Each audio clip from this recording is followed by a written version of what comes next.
पनवेल महानगरपालिका प्रभाग क्रमांक 18 ड मध्ये भाजपच्या उमेदवार प्रीती जॉर्ज म्हात्रे यांनी प्रचाराची धुरा जोरदारपणे सांभाळली असून परिसरात उत्सवाचे वातावरण निर्माण झाले आहे। त्यांच्या या प्रचार रॅलीला नागरिकांचा तसेच पक्ष कार्यकर्त्यांचा मोठा प्रतिसाद लाभलाय। या प्रचार रॅलीमध्ये आमदार विक्रांत पाटील, प्रीतम म्हात्रे, नगरसेविका ममता प्रीतम म्हात्रे, नगरसेविका स्नेहल धमाले, मोहिनी विक्रांत पाटील, नगरसेवक नितीनभाई पाटील यांच्यासह भाजपचे पदाधिकारी, युवा कार्यकर्ते, महिला कार्यकर्त्या मोठ्या संख्येने सहभागी झालेले पाहायला मिळाले।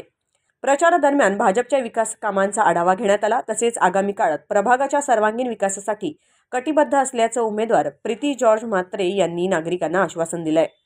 नागरिकांशी थेट संवाद साधत त्यांच्या समस्या जाणून घेण्यात आल्या। नमस्कार, मी प्रीती जॉर्ज म्हात्रे, प्रभाग क्रमांक 18 ड मधनं भारतीय जनता पक्षाची उमेदवार आहे। निशाणी माझी कमळ आहे। परत मला खूप आनंद होत आहे की आमचे शुभारंभ खूप चांगला झाला। पक्षाचा नितीनभाई पाटील हे बिनविरोध निवडून आले, त्यानंतर सगळेच नंतर ममता प्रीतम म्हात्रे आणि नंतर स्नेहल ह्या बिनविरोध निवडून आल्या। आज मला खूप आनंद होत आहे की हे सगळे बिनविरोध आल्यानंतर सुद्धा माझ्यासोबत हे तिन्ही दिग्गज जे आहेत हे माझ्यासोबत 1 to 1 प्रचार करायला येत आहेत। त्यांनी मला माझ्या प्रचारासाठी रात्रंदिवस एक केलेले आहेत। खरं तर मला सांगायला आनंद होईल की माझा जो आकडा असेल, माझा जो मतदानाचा आकडा असेल हा ह्यांच्यामुळेच असणार आहे। ह्यांची ओळख, ह्यांचा कामाचा पोचपावती ही माझ्या आकड्यामध्ये दिसणार आहे आणि मला खूप आनंद होतो। आणि मी खरं 100% सांगते की माझा आकडा इतका मोठा असणार आहे की तुम्हाला आश्चर्य वाटेल की विक्रांत दादांनी केलेले कामं, त्यांच्या ऑफिसमध्ये झालेली सगळी कामं, प्रीतम दादाच्या ह्यांनी झालेली कामं आणि सगळ्यांच्या आणि नितीनभाईंच्या ऑफिसमध्ये, म्हणजे मला असं वाटतं की ह्यांनी केलेली कामांची पोचपावती ती मला मिळणार आहे। ऑफकोर्स मी महिलांसाठी पहिल्यापासून अग्रेसर राहिलेली की मला महिलांचं जेवढं काम करता आलं मी ते केलेलं आहे।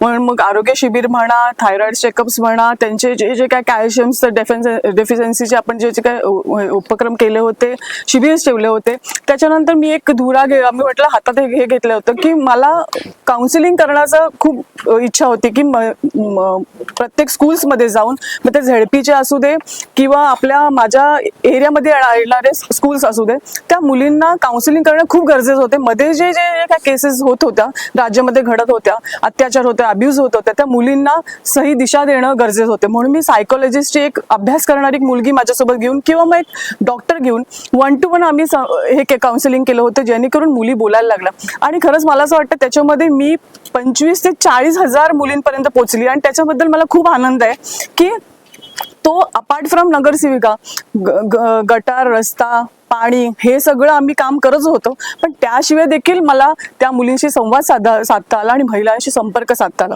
सगळ्यात महत्त्वाची गोष्ट मी सांगते की मी ते इथली राहणारी आहे।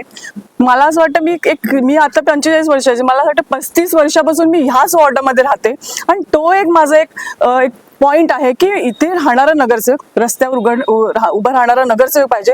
आम्हाला कोणालाही फोन केले तर आम्ही लगेच इथे उपलब्ध असतो। कोणीही कोणाच्या कामामध्ये अडथळा कधीच घातला नव्हता।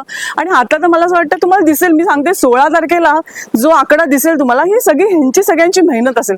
प्रीतम दादा आहेत, विक्रांत दादा आहेत, आता ममता बहिणी आहे, नितीनभाई पाटील आहेत, त्यांनी सगळ्यांनी जो कामाचा केला होता 5 वर्ष ते दिसून येईल। आणि लोक काही ट्रोलिंग करू दे, मला त्यांनी काही फरक पडणार नाहीये, आकड्यामधनं दिसणार आहे। जो आकडा येईल ना, मी म्हणते मतदान होणार आहे, मला ह्यांची सगळ्यांची मदत आणि ऑफकोर्स माझी मदत, जी काय मी कामं केली त्याची पोचपावती मला 16 तारखेला मिळणार आहे। आणि म्हणून मला खूप मनापासून आनंद वाटतो। प्रचार करताना जो मला एक समोरनं जो प्रतिसाद मिळतोय तो खूप चांगला मिळतोय। ऑफकोर्स प्रशांतदादा ठाकूर यांनी मला दिलेली उमेदवारी, रामशेठ ठाकूर यांनी दिलेली उमेदवारी, सभागृह नेते प्रशांतदादांनी मला, परेशदादांनी दाखवलेला माझ्यावर विश्वास हा नक्की मला कामाला येणार आहे।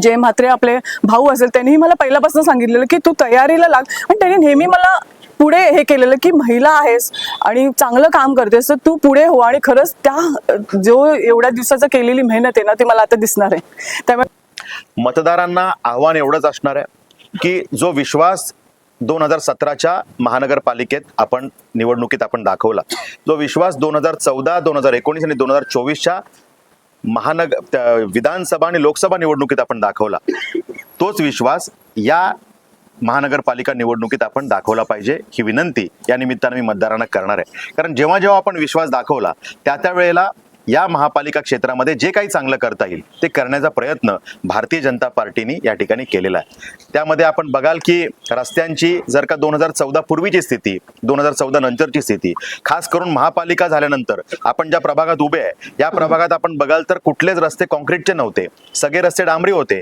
आज एकही रस्ता आम्ही डांबरी ठेवला नाही, सगळ्या रस्त्यांना आम्ही कॉन्क्रिटीकरण केलेलं आहे। वडाळे तलाव जो पेशवेकालीन तलाव आहे तो दुर्लक्षित होता, त्याला सुसज्ज करून आज पूर्ण पनवेल महापालिका क्षेत्रातलं 1 नंबरचं प्रेक्षणीय स्थळ म्हणून डेव्हलप करण्याचं काम त्या ठिकाणी आपण केलेलं आहे। नागरिक आनंदात त्या ठिकाणी विरंगुळ्यासाठी येत असतात, त्यामुळे ह्या सुधारणा त्या ठिकाणी झालेल्या आहेत। जी काही उद्यानं होती दुर्लक्षित होती, आज त्या सगळ्या उद्यानांचं सुशोभीकरण केलेलं आहे। आणि त्यामुळे शेवटी नागरिकांना काय पाहिजे असतं, महानगरपालिकेमध्ये त्यांना खूप काही अपेक्षा लोकांच्या नसतात।